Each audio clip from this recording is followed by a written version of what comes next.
লাশ দাফনের বা মুর্দাকে কবরে রাখার দোয়া কি? আমাদের দেশে প্রসিদ্ধ আছে মিনহা খালাকনাকুম ওয়া ফিহা নুঈদুকুম ওয়া মিনহা নুখরিজুকুম তারাতান উখরা।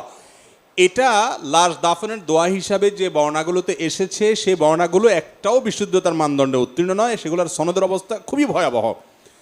এই জন্য এটাকে লাশ দাফনের দোয়া আমরা বলবো না। তবে এই আয়াতটির অর্থ লাশ দাফনের সময়কার যে পরিস্থিতি এটার সাথে দারুণভাবে খাপ খায়, অর্থাৎ ওই বাস্তবতাকে আয়াত ফুটিয়ে তুলেছে। এই আয়াতে বলা হচ্ছে মিনহা খালাকনাকুম, এই মাটি থেকে আল্লাহ বলছেন তোমাদেরকে আমি সৃষ্টি করেছি, অফিহা নুঈদুকুম, এই মাটিতে তোমাদেরকে আবার আমি ফিরিয়ে আনবো, অমিনহা নুখরিজুকুম তারাতান উখরা, আবার এই মাটি থেকেই তোমাদেরকে সৃষ্টি করে কিয়ামতে দাঁড় করাবো আবার।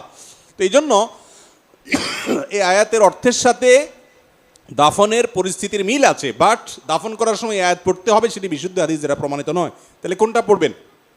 তিরমিজির হাদিসে আসছে বিসমিল্লাহি ওয়া আলা মিল্লাতি রাসূলিল্লাহ, কোন কোন রাওয়ায়াতে আসছে বিসমিল্লাহি ওয়া আলা সুন্নাতি রাসূলিল্লাহ বলে লাশকে মাটিতে রাখবেন।